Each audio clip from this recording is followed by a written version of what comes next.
Leverage का मतलब होता है बेनिफिट। बेनिफिट पॉजिटिव भी हो सकता है, बेनिफिट नेगेटिव भी हो सकता है। बेनिफिट किस पे? प्रॉफिट पे, due to the involvement of fix cost. सबसे पहले parts of financing activities, financing, investing, dividend decision. Financing यानी प्रोक्योरमेंट ऑफ फंड, इन्वेस्टिंग यानी deployment of fund, dividend decision यानी जो पैसा हमने उठाया था उसको लगा के जो हमने कमाया है उसमें से कुछ पार्ट हम अपने शेयर होल्डर्स में डिस्ट्रीब्यूट करते हैं, उसको बोलते हैं डिविडेंड डिसीजन।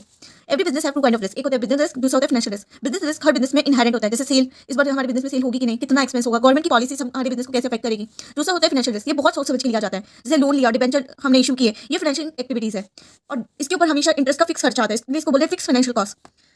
अब आता है वेरिएबल कॉस्ट। वेरिएबल कॉस्ट यानी विच वेरी प्रोपोर्शनेटली या linearly with the change in output of production. Variable cost के एग्जांपल है डायरेक्ट लेबर और डायरेक्ट मटेरियल। जैसे हमने नोट्स बनाए, तो जब हम नोट्स का एक्सपेंस एक स्टूडेंट पे आएगा 1000 का, दो पे आएगा 2000 का, तीन पे आएगा 3000 का, पर ये प्राइस पर यूनिट क्या है 1000। तो ये इसकी कैरेक्टरिस्टिक्स है, ये टोटलिटी में चेंज होता है लेकिन पर यूनिट ये हमेशा कांस्टेंट होता है। Fix cost which remains fix up to a certain level of activity, ये इसकी ट्रू डेफिनेशन है। लेकिन जब हम एफएमओ सीए पढ़ते हैं तो हम हमेशा ये असम्पशन के साथ पढ़ते हैं कि fix cost will always remain fix. Fix cost का बेस्ट एग्जांपल है रेंट।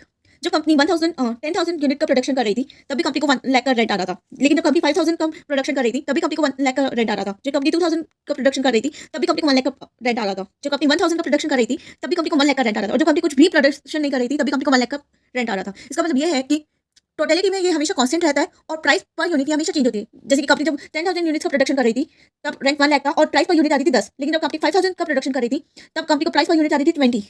2,000 का प्रोडक्शन कर रही थी तब कंपनी को प्राइस पर यूनिट आ रही थी 50, और जब 1,000 का प्रोडक्शन कर रही थी तब कंपनी को प्राइस पर यूनिट आ रही थी 100। तो कैरेक्टरिस्टिक ऑफ फिक्स कॉस्ट क्या है? ये हमेशा टोटलिटी में कांस्टेंट रहता है और पर यूनिट हमेशा चेंज होती है। जब प्रोडक्शन इंक्रीज होता है तो फिक्स कॉस्ट पर यूनिट हमेशा डिक्रीज होती है, और जब प्रोडक्शन डिक्रीज होता है तो fix cost per unit increase होती है। ऑपरेटिंग कॉस्ट क्या है? बिजनेस ऑपरेट करने के लिए कंपनी को कुछ खर्चा लगता है, उसको बोलते हैं ऑपरेटिंग कॉस्ट। इसमें से कुछ फिक्स नेचर के होते हैं, उसको बोलते हैं ऑपरेटिंग फिक्स कॉस्ट, जैसे purchase, rent, electricity, depreciation. Depreciation एक नॉन कैश एक्सपेंस है। सेकंड है फाइनेंशियल फिक्स कॉस्ट, ये इसके ऊपर हमेशा ऑब्लिगेशन टू रिटर्न रहती है। इक्विटी के ऊपर जो हम डिविडेंड देते हैं वो फिक्स फाइनेंशियल कॉस्ट नहीं है, क्योंकि कंपनी की मर्जी कि वो इक्विटी को डिविडेंड देगी या नहीं। लेकिन जब कंपनी डिबेंचर से पैसा रेज करती है, बैंक से लोन लेती है, प्रेफरेंस से पैसा रेज करती है, तो हमेशा इनके ऊपर फिक्स खर्चा रहता है। जैसे इंटरेस्ट का फिक्स खर्चा रहता है लोन और डिबेंचर के ऊपर, और प्रेफरेंस के ऊपर हमेशा एक फिक्स डिविडेंड पे करने का ऑब्लिगेशन रहता है। रेशियो का मतलब होता है मैथमेटिकल रिलेशनशिप बिटवीन टू और more variables which are interrelated to each other. Variables यानी जिसकी टेंडेंसी है चेंज होना। Trading and profit and loss account में जो भी आइटम्स दिए होते हैं वो होते हैं वेरिएबल्स, ये हमेशा चेंज होते हैं, कभी भी फिक्स नहीं होते। और जब हम इंटर रिलेटेड जो वेरिएबल्स है, जैसे कि डेटर्स का रिलेशन है क्रेडिट सेल्स के साथ, सप्लाई का रिलेशन है क्रेडिट परचेस के साथ, जब इन दो इंटर रिलेटेड वेरिएबल्स को हम फाइंड करते हैं तब कोई मीनिंगफुल इन्फॉर्मेशन जनरेट होती है।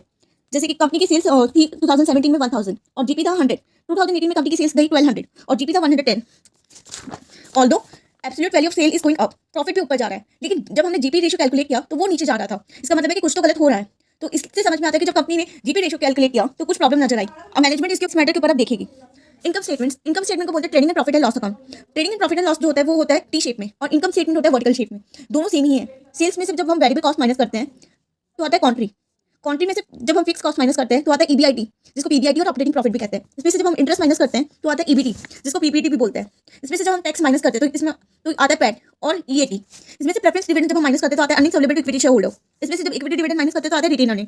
अब सेल्स में जो हमने वेरिएबल कॉस्ट माइनस किया, ये वेरिएबल कॉस्ट और कुछ नहीं है, डायरेक्ट मटेरियल, डायरेक्ट लेबर और डायरेक्ट एक्सपेंस है, इसी को हम वेरिएबल कॉस्ट बोलते हैं। इसमें से इसे सेल्स में से माइनस किया तो आया कॉन्ट्रीब्यूशन।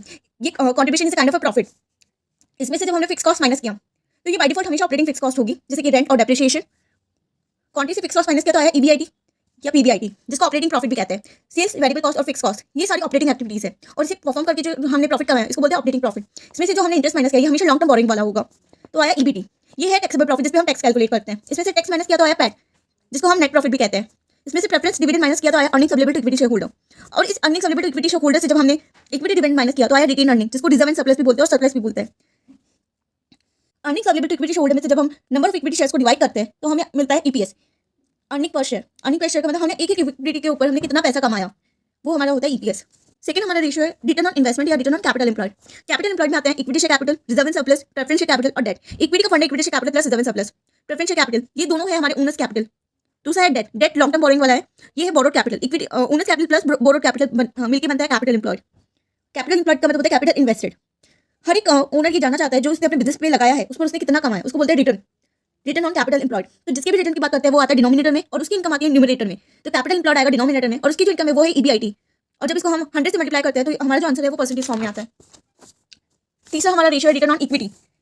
जिसके भी रिटर्न की बात करते हैं वो आता है डिनोमिनेटर में, और उसकी इनकम आती है न्यूमरेटर में। तो इक्विटी का फंड सिर्फ इक्विटी से कैपिटल नहीं, रिजर्व एंड सरप्लस भी होता है, और इन दोनों की कंबाइंड फॉर्म को बोलते हैं नेटवर्थ। तो नेटवर्थ आएगा डिनोमिनेटर में, और उसकी इनकम जो है वो है earnings available to equity shareholder, जिसको पैट माइनस प्रेफरेंस डिविडेंड भी लिख सकते हैं। उसको जब हम 100 से मल्टीप्लाई करेंगे तो आंसर आएगा परसेंटेज फॉर्म में। रेशियो का फॉर्मूला है GP divide by sales into 100। Contribution ratio का फॉर्मूला है contribution divide by sales into 100। Contribution ratio को पीवी रेशियो भी बोलते हैं। Contribution ratio and variable cost ratio are complementary to each other. मतलब अगर कंट्रीब्यूशन रेशियो 60 है तो वेरिएबल रेशियो 40% होगा। वेरिएबल कॉस्ट रेशियो का formula variable cost divide by sales into 100 और ये हमेशा सेल्स के ऊपर आएगा। मतलब variable cost percentage of sales. अगर परसेंटेज चेंज फाइंड करना है तो amount of change divided by original amount multiply by 100 करेंगे तो हमें परसेंटेज चेंज मिल जाएगा। वेरिएबल कॉस्ट हमेशा सेल्स के साथ प्रोपोर्शनेटली जाएगा। अगर सेल्स 10% से इंक्रीज हो रहा है तो वेरिएबल कॉस्ट भी 10% से इंक्रीज होगा। अगर वेरिएबल कॉस्ट सेल्स 20% से नीचे जाएगा तो वेरिएबल कॉस्ट भी 20% से नीचे जाएगा। वेरिएबल कॉस्ट हमेशा सेल्स पे कैलकुलेट करते हैं। सेल्स और ईबीआईटी के बीच में आती है ऑपरेटिंग फिक्स कॉस्ट। जब ऑपरेटिंग फिक्स कॉस्ट नहीं था तो जितने परसेंटेज से सेल्स इंक्रीज हो रहा था उतनी ही परसेंटेज से ईबीआईटी इंक्रीज हो रहा था। जब ऑपरेटिंग फिक्स होगा तो सेल्स जितने परसेंटेज चेंज होगा उससे डबल परसेंटेज से ईबीआईटी चेंज होगा। इसका मतलब है ऑपरेटिंग फिक्स कॉस्ट के होने की वजह से सेल्स के चेंज होने की मैग्नीफाइंग इफेक्ट हमें ईबीआईटी पे देखने को मिलती है। ऑपरेटिंग फिक्स कॉस्ट के होने से हमें एक लेवरेज मिल रहा है, इसको ऑपरेटिंग लेवरेज बोलते हैं। ईबीआईटी और सेल्स में कौन किस पर डिपेंडेंट है? ईबीआईटी सेल्स पर डिपेंडेंट है क्योंकि अगर सेल्स होता ही नहीं तो ईबीआईटी आता ही नहीं। जैसे हम अपनी ऑपरेटिंग फिक्स को बढ़ाते हैं तो वैसे वैसे सेल्स के चेंज होने की मैग्नीफाइंग इफेक्ट ईबीआईटी पे और ज़्यादा देखने को मिलती है। डिग्री ऑफ ऑपरेटिंग लेवरेज का फॉर्मूला है degree of change in EBIT divided by percentage change in sales. ये फॉर्मूला कैसा है? जो डिपेंडेंट है वो ऊपर और जिस पर डिपेंडेंट है वो नीचे। अगर हमारा डिग्री ऑफ ऑपरेटिंग लेवरेज 2 आ रहा है इसका मतलब है जब सेल्स 1% से चेंज होगी तो ईबीआईटी हमारा 2% से चेंज होगा। तो अगर सेल्स 1% से ऊपर जा रहा है तो ईबीआईटी 2% से ऊपर जाएगा। अगर सेल्स 1% से नीचे आ रहा है तो ईबीआईटी 2% से नीचे आएगा। ये चेंज बाई डायरेक्शनल है। तो ऑपरेटिंग फिक्स कॉस्ट नहीं होगा तब हमारा डिग्री ऑफ ऑपरेटिंग लेवरेज 1 होगा। ईबीआईटी और ईपीएस के बीच में दो फिक्स कॉस्ट आती है। एक होती है इंटरेस्ट ऑन डेट, दूसरा होता है प्रेफरेंस डिविडेंड। ये दोनों फाइनेंशियल फिक्स कॉस्ट है और इसकी वजह से हमें जो लेवरेज मिलता है उसको बोलते हैं फाइनेंशियल लेवरेज। अगर हमारे पास इंटरेस्ट ऑन डेट और डिविडेंड नहीं होगा, प्रेफरेंस डिविडेंड नहीं होगा तो हमें फाइनेंशियल लेवरेज नहीं मिलेगा। In the absence of financial fix cost degree of financial leverage होगा 1 not 0। In the absence of preference dividend percentage change in EBT, percentage change in PAT and percentage change in EPS same होगा।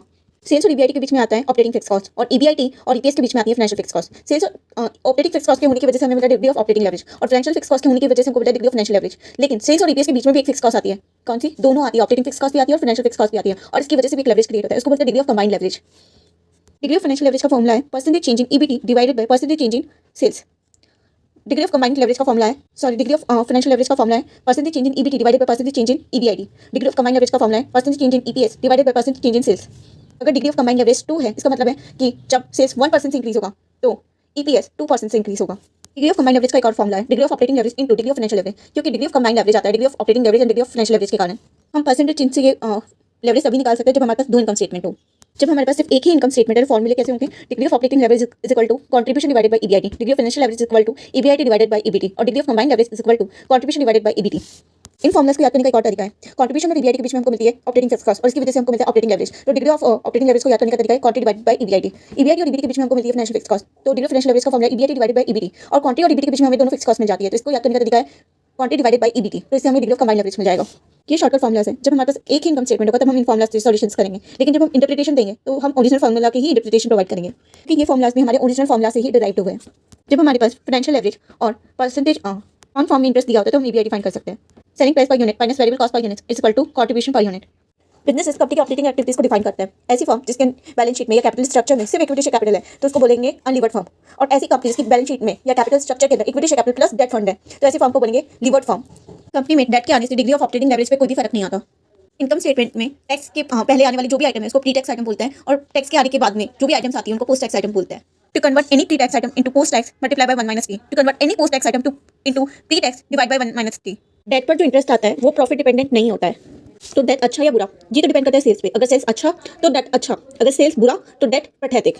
तो अगर हमारी sales अच्छी हो रही है तो हमें ईबीआईटी जनरेट होगा अच्छा और उसमें से अगर हम थोड़ा सा इंटरेस्ट दे भी देते हैं तो कोई फर्क नहीं पड़ेगा। लेकिन अगर हमारा सेल्स अच्छा नहीं है और हमारा ईबीआईटी बहुत कम आ रहा है और इंटरेस्ट बहुत ज़्यादा आ रहा है तो ये हमें हमारा जो बिजनेस है वो वाइंडिंग अप में जा सकता है, हमारा बिजनेस बंद हो सकता है। दैट इज गुड और बैड जनरल डिस्कशन नहीं करना है, जनरल डिस्कशन नहीं करना है, मैथमेटिकल डिस्कशन करना है। अगर आपका ROI is greater than small I का मतलब होता है डेट का इंटरेस्ट। अगर आपका ROI is greater than small I तो आपका डेट क्या होगा? गुड होगा। आपका आरओआई 20% है, आपको डेट को इंक्रीज करना है तो देखो सर क्यों क्योंकि बचेगा कौन ले जाएगा? इक्विटी वाला। इक्विटी वाली इनकम इंक्रीज होगी, क्या होगा? इंक्रीज होगा, इंक्रीज होगा, शेयर प्राइस होगी, इंक्रीज होगी, शेयर प्राइस इंक्रीज होगी, शेयर प्राइस पैसा लगेगा, शेयर प्राइस होगी, मैक्सिमाइज होगी। लेकिन अगर ROI less than small I है, आपका आरओआई 20% है, आपका स्मॉल आई 25% है तो आपका डेट क्या होगा? डेट। तो आपको मैथमेटिकल डिस्कशन समझ में आया था? डेट इज गुड, ये 20% हो गया। ROI is greater than small I तो डेट इज गुड और इसको टेक्निकल लैंग्वेज में बोलते हैं ट्रेडिंग ऑन इक्विटी। डेट के होने की वजह से इक्विटी का जो रिटर्न है वो इंक्रीज होता है। ब्रेक इवन पॉइंट मतलब no profit no loss situation. Break even point मतलब हमारी वो सेल या वो यूनिट ऑफ सेल्स जिसमें हमारा प्रॉफिट जीरो आएगा। हमें ब्रेक इवन तभी अचीव होगा जब हमारा quantity is equal to fix cost होगा